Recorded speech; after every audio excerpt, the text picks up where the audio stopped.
It's important to understand that when you are describing to Brad the plan, that he understands that he hasn't gotten the job yet and that he might not make it. I would say something along these lines. Brad, you don't know if you'll make a good manager. You've never been a manager before, so you have no idea.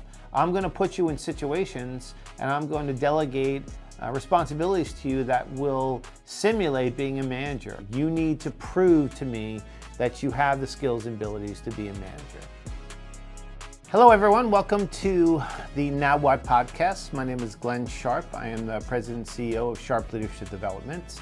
Welcome to episode 18. Obviously you can see it's Super Bowl, or at least 2 weeks from Super Bowl. We just had the AFC and NFC championship last night. So you see the helmets on the table, big football fan. This is something that a lot of people are asking me about, certainly Raphael in Plymouth. Let's read your scenario that you sent me and let's see how we can attack this issue that you're having. I have an employee named Brad. He's a great kid. He's smart, ambitious, and can pretty much go as far as he wants. So that's awesome, right? Lots of tools that this person has, a lot of tools that you can certainly work with. He seems to be getting bored, and there's not much more he can learn in his current position. Here's the issue though, how can I prepare this high potential employee for the next level? How do I approach him? I'm a little bit scared of losing him as he's clearly outgrown his current position. So let's talk about some of the ways that you can go about doing this. Obviously, we're going to incorporate some of the concepts that we have talked about so far in the podcast, but let's continue not only with those, but some new ones as well. All right, so you see here the concept of the birthday cake. Remember the birthday cake from previous episodes? We work from the ground up, from the foundation up. Imagine there is a candle on top of this image, and the candle is what you want out of the conversation. So one of the things that you want to know about Brad is, what does he want? What's like the root cause of what you're seeing and the boredom? You never know, and don't be surprised if he does just that, surprises you with regards to what's going on in that head of his. I've misdiagnosed many times what looks like boredom is something else, right? You never know what's going on with his personal life. You never know what's happening. You're probably right, Raphael, but you don't know until you ask, all right? So really what I want to do is get to the root cause. And here's an image that I use in my classes all the time, the why versus the how and the what. And this comes from a Simon Sinek video called The Golden Circle. And really it's, the why is the root cause versus the how and the what's are kind of what you see every single day. Unfortunately for most people, they go after the how and the what. They don't go after the root cause. They don't actually dive into what's really bothering the individual or really what they want. So I want to kind of go back to the birthday cake, using this example as go after the why. Don't be distracted by what you see. Ask, get to the root cause. That's really your foundation. All right. So one of the things I would ask Brad is simple question: what do you want? What do you want? And then stop and just be quiet. And Raphael, just let him answer. He might surprise you, but he might say things like, I want to go as far as I possibly can. I want to be VP one day. I want to be president one day. I'm young, but I know I have a journey ahead of me, but I want to make sure that I provide for my family, and I want to get as far as I possibly can. He might surprise the heck out of you like someone did with me, and they were like, you know what, I'm good. I inherited a little bit of money. I don't want to become a manager, but I certainly would love to do special projects for you, help you out in any way possible. You have no idea. So let's pretend, for example, Brad does tell you what you think he's going to tell you, and that is, I'm a little bored in my position. I want to go as far as I can, but I want to start learning. I want some sort of a vision. I want a career path to get me to where I want to go.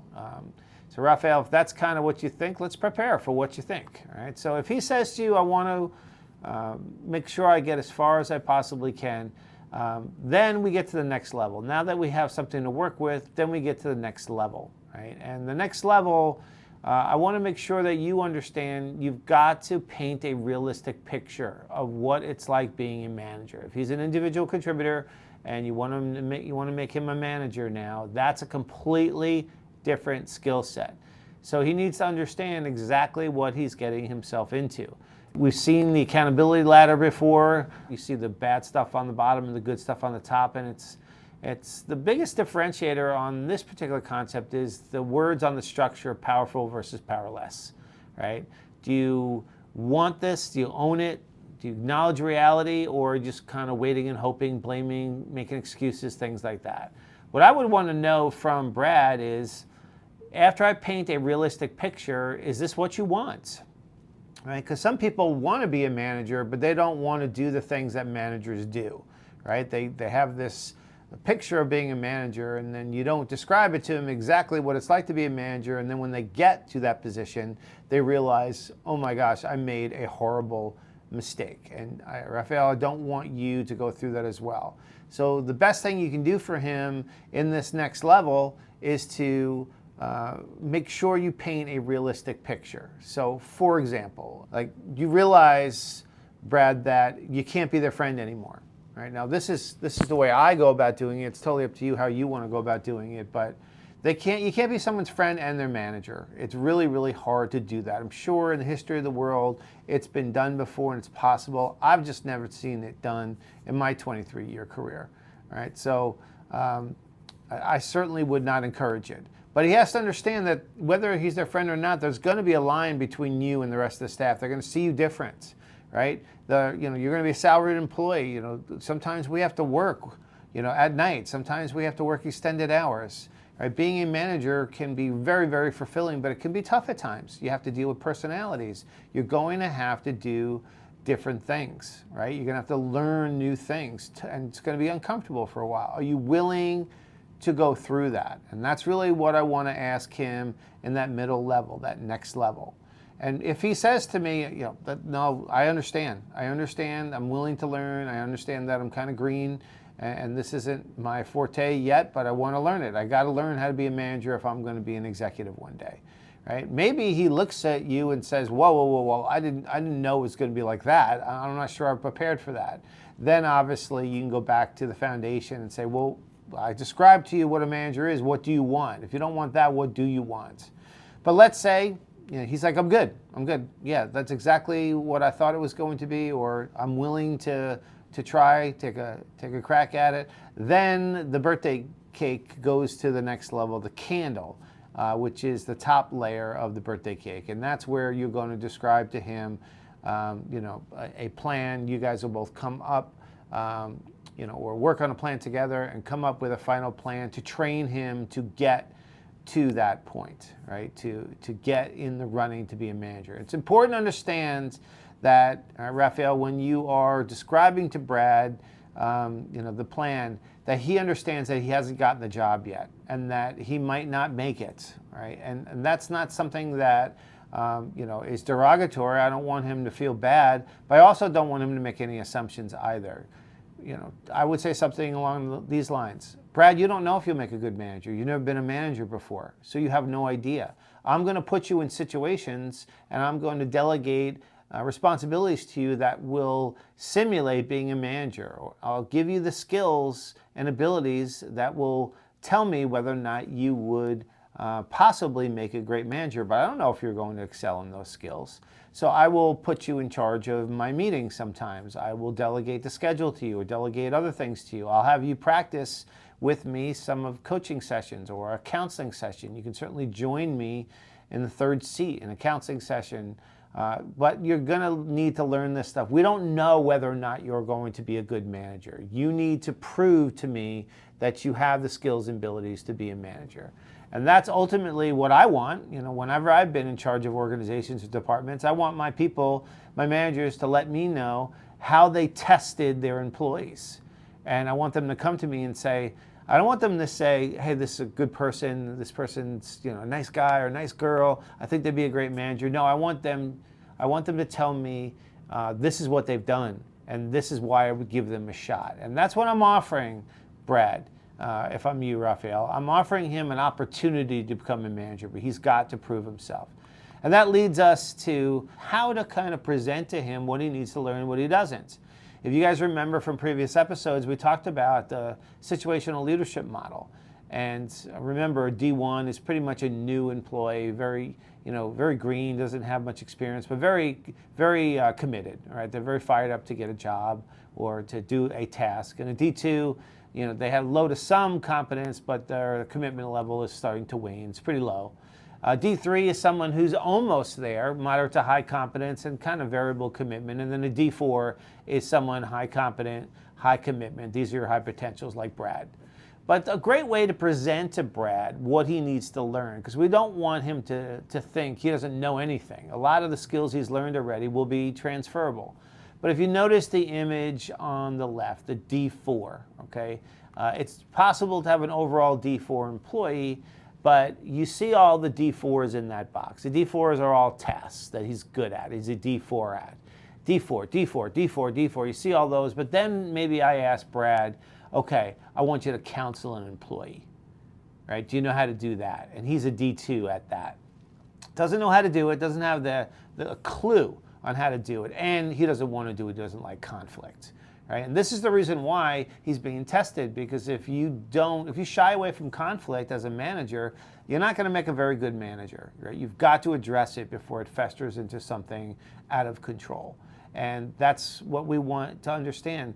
Brad, you're really good at all this stuff, but you're not a manager. So you're a D4 at your current job, but as a manager of people, you're probably a D1, right? You want to be a manager, you told me that, but you don't know how to become a manager or how to be a manager. So let's take some of these D4 skills that you've learned along the way and let's apply it to the manager position, because a lot of them are similar, but many of them are not. Many of them are brand new skill sets. So it's not an indictment on him. He just needs to understand this is a completely different job, right? It's not individual contributor anymore. It's a manager. Chances are you're not going to be doing the things that got you promoted or at least got you in the running to be trained to be a manager. They're different tasks, and we have to see whether or not you're going to be good at those different tasks. So, Raphael, that's how I would approach it. I've approached this many, many times, and I've let people know many, many times what I just let you know. I also have fielded a question, and if you've seen the podcast before, you've heard this before, but I have fielded the question from D4 employees, Glenn, why should I work as hard as I do when that D2 over there does half the work that I do? And my answer to that is, what are we talking about? Are we talking about a raise? Because I can't give you a raise, but I can train you on skills and abilities to get you in the running. Very often, they're like, okay, because they want a career. They'll take the extra $1 an hour or 50 cents an hour or whatever, but they want the career. They want a future, right? And that's a great way to answer that question. That's kind of what we're doing with Brad here through the birthday cake. But remember, with the birthday cake, we're building our case from the ground up. We want to find out what he wants first. Then we want to paint a realistic picture of what life is like, good and bad. And then once we get that established, let's get into the training plan. Let's go over what you need to accomplish. But there's a way to go ahead and phrase that. And that's why I mentioned the D4, overall D4. And that's what he is right now, but he's not a D4 at everything. As a manager, this is a completely different skill set. So I hope that helps you, Raphael. I hope that assists you when talking to Brad. This is a time-tested technique, what you see on the screen, the birthday cake. But obviously, the accountability ladder and the situational leadership model and the birthday cake itself are great tools for you to use in order to help him. I think you'll have a lot of success as long as you get buy-in from Brad, talk to him, and ask him what he wants. Remember with the birthday cake, though, if you ever disagree at a particular level, you go back to the level you agreed upon, reestablish, and then you work your way back up. So if for some reason Brad was like, hold on, this seems like a lot of work, right? This is a lot. I didn't realize how much I didn't know. Then you go back to the foundation. Like this is what you told me you wanted, right? If this is what you want, then this is what it's going to take. Yeah, you're right, boss. And then you work your way back up.